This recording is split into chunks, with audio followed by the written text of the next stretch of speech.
Welcome to Secret Story. I'm the guy who likes to think they have their life in check. I've always been ambitious, I had my future mapped out early. That's what you get when you're raised by a family of lawyers. I graduated with first-class honors in law and landed a job at a prestigious law firm.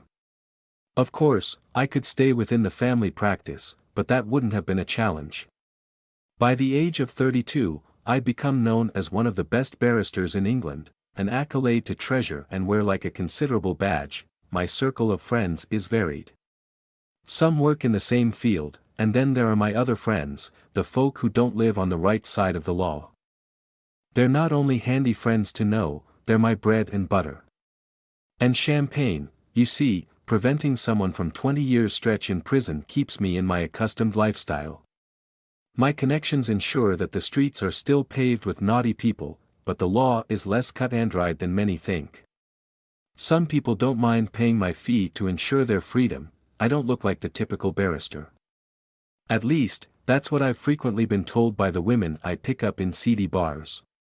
They say I look too rough and ready to be in my profession. They reckon I'm more suited for a fluorescent vest and hard hat than a black cloak and wig. I've been likened on more than one occasion to Tom Hardy. And truthfully, that does not harm my popularity with the female jurors.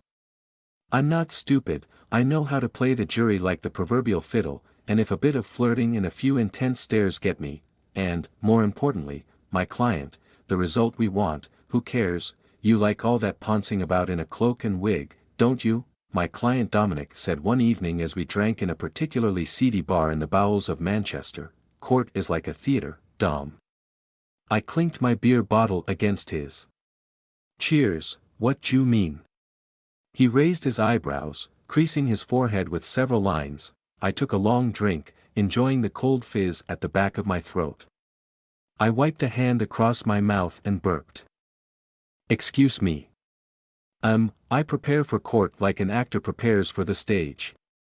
It's all an act, Dom, a competition as well.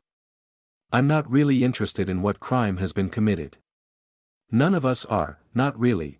I took another swig from the bottle. Of course, we purport to care, but, at the end of the day, it's all about winning for most of us. It means putting someone behind bars or keeping them out of jail, it's that simple. As you know, I win 9 times out of 10 with my connections. Dominic finished off his beer in one colossal slug. Well, make sure you keep Ted out of jail tomorrow.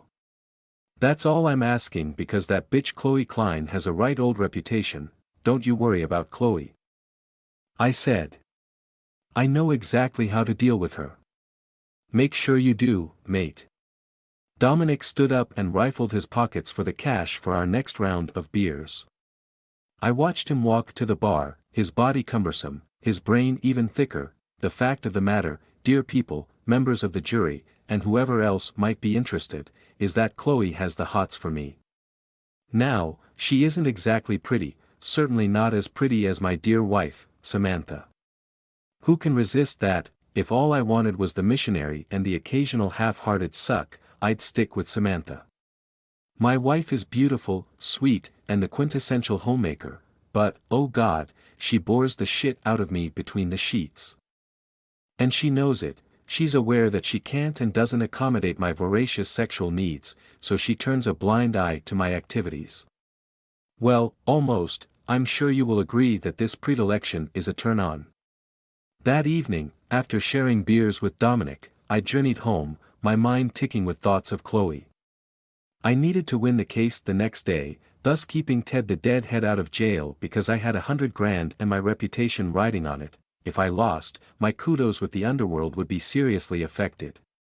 I needed to ensure success, and as I turned the key in the front door, I knew exactly how to guarantee a win-win situation. I arrived at court early the next day. Walking into the grand foyer, with its stained glass windows and polished floor, I spotted Chloe talking quietly but animatedly into her mobile phone. Walking to her, I leaned against a wall and flashed one of my most disarming smiles. Look, I have to go, Louis, she said, abruptly ending her conversation. Oliver. She coolly extended her hand. Good luck today. I have a feeling that you're going to need it, I smiled. I doubt it. I think I have this case in the bag, so to speak. But we can never say never, can we, Chloe? She grimaced and flicked her hair across her shoulders.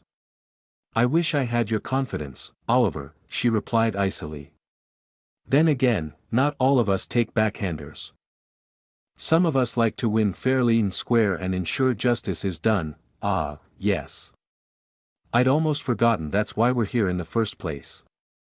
As legal adversaries go, you are one of my most threatening. Your performance at the McDonald's trial last month was impressive. You're making a name for yourself, I'll give you that. I watched as the iciness in her facade started to melt. Maybe Chloe wasn't an ice queen after all. Why, thank you, Oliver, that's very gallant of you. I like to give credit where credit is due, and you look beautiful today. I've often wondered what you wear under your cloak. I appraised Chloe's cleanly cut charcoal gray suit, tailor-made, now you know. What else do you think I'd wear? I looked at her intensely, pausing long enough to create tension. Oh, I can't tell you that, Chloe, or you might accuse me of letting my imagination run away with me. I watched her mouth curve into a huge smile. Are you flirting with me, Mr. Cohen? I shook my head. No, I wouldn't do that, Miss Klein, MS, she hissed. Sorry, Ms. Klein. Shall we grab a coffee? We're not due in for another couple of hours. I'm intending to do some last-minute preparations. That's why I'm here so early. Christ, she was making this hard work. Oh, come on, a quick coffee and a chat won't harm us, surely. Chloe's forehead furrowed while she considered my offer. She looked at her wristwatch and then back at me. Okay, I guess a coffee wouldn't do any harm. But, if you think for 1 minute you'll delay me and throw me off course, you're sadly mistaken. I'm determined to win this case. There's nothing wrong with having a little determination, I said, putting a hand on the small of her back. I personally find it an admirable trait. We ordered coffee, and within 20 minutes, I had Chloe laughing at an anecdote about a peer I'd saved from going to prison. I noticed that when my foot touched hers under the table, she didn't move it away.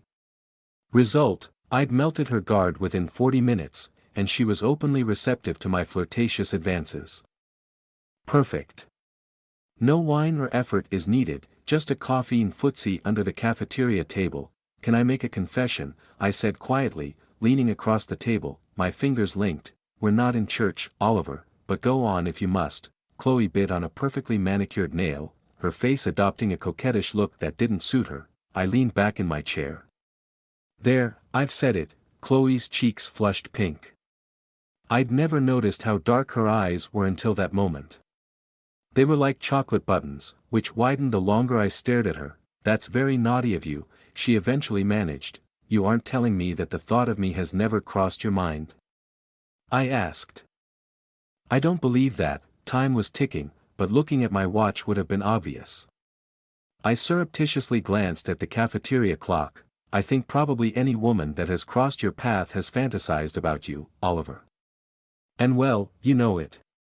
You do have a reputation. I drained my cup of coffee. Let's do it then, I said boldly. Chloe's eyebrows shot up. You're surely not serious. I'm deadly serious. She gave me a sardonic look. I assure you, I don't need help on that score, Oliver, so, I spent another precious 10 minutes seducing Chloe. I sat in the seat beside her and whispered all the things I wanted to do to her.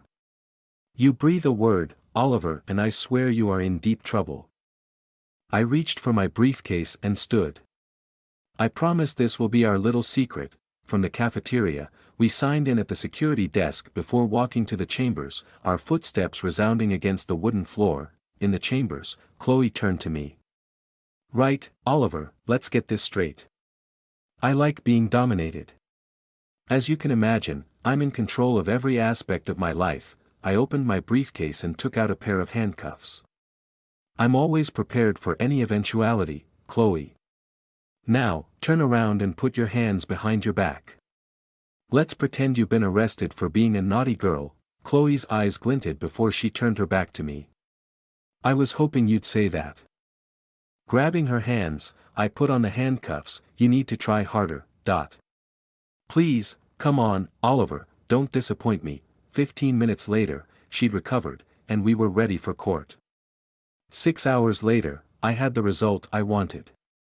My furious had clearly thrown Chloe off her stride because her prosecution lacked fire, and her summing up was probably the worst I'd heard her deliver. She must have been very aware and distracted, too, but I had a lot more riding on a "not guilty" verdict. In the court car park, Chloe handed me her business card. "You must get in touch, Oliver, so we can finish what we started." Who could refuse an offer like that?